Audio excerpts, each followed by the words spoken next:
Bom dia, jovens adoradores. Eu quero primeiramente pedir perdão pelo horário que eu estou mandando a pregação, mas devido a algumas circunstâncias, acabei que eu me atrasei todo. Mas diante de vocês eu quero aqui te pedir perdão a cada um de vocês.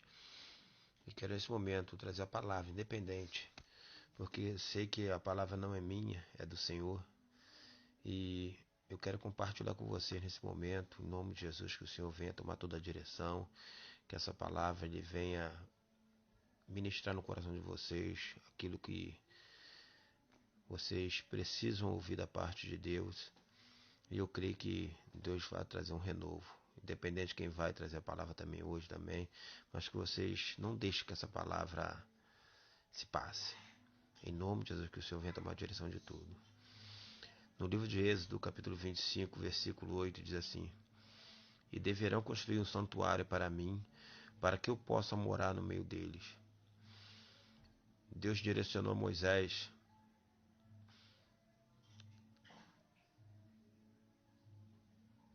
a levantar um tabernáculo, mas o propósito de Deus era que o povo se achegasse a ele. A partir do versículo 1 diz assim: O Senhor disse a Moisés: Diga aos israelitas que me tragam uma oferta, e receba a oferta de todo aquele que quiser ofertar de coração.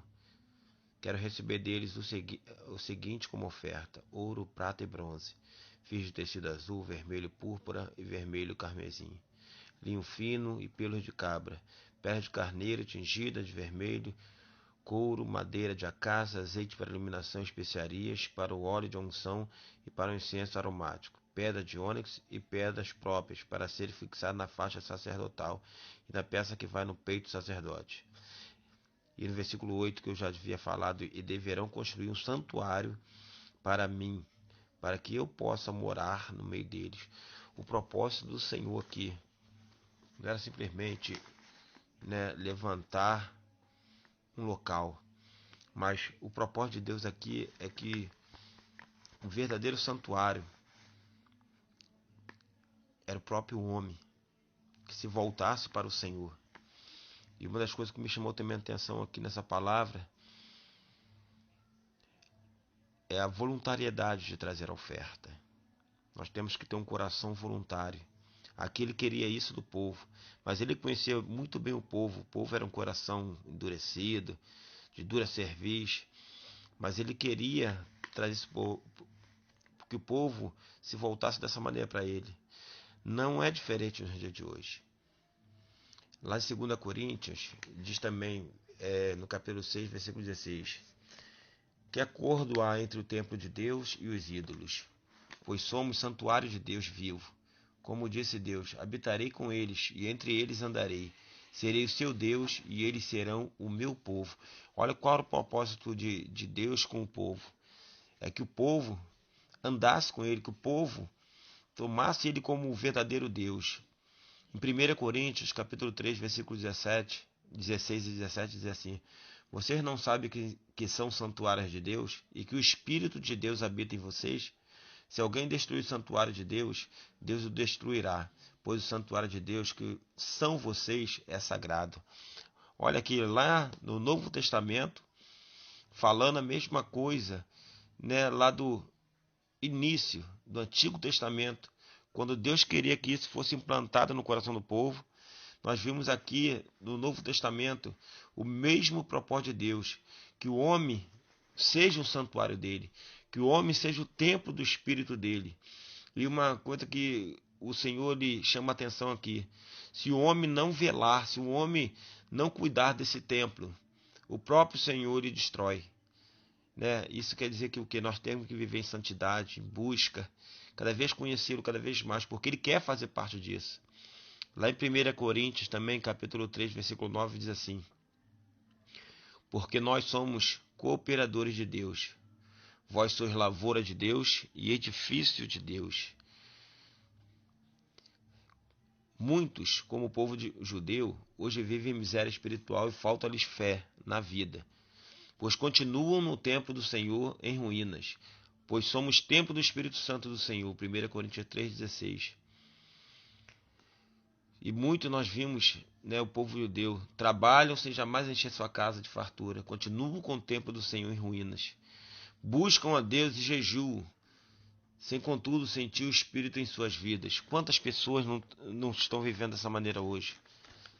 Buscam, jejuam, ora, mas ainda continua lhe faltando alguma coisa.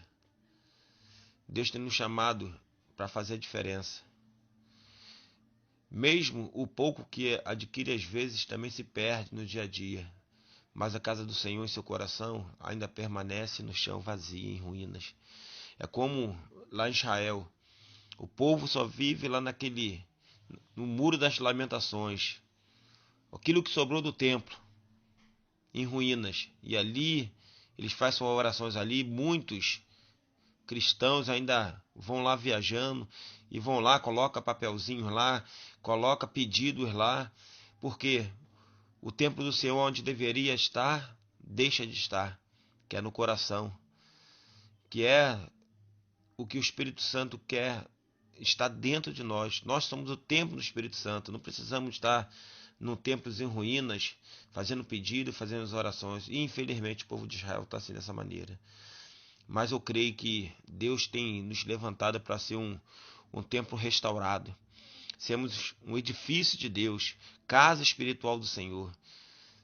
Ontem mesmo eu estava pregando na igreja, na sexta-feira, e eu falei de 1 Pedro, capítulo 2, versículo 5.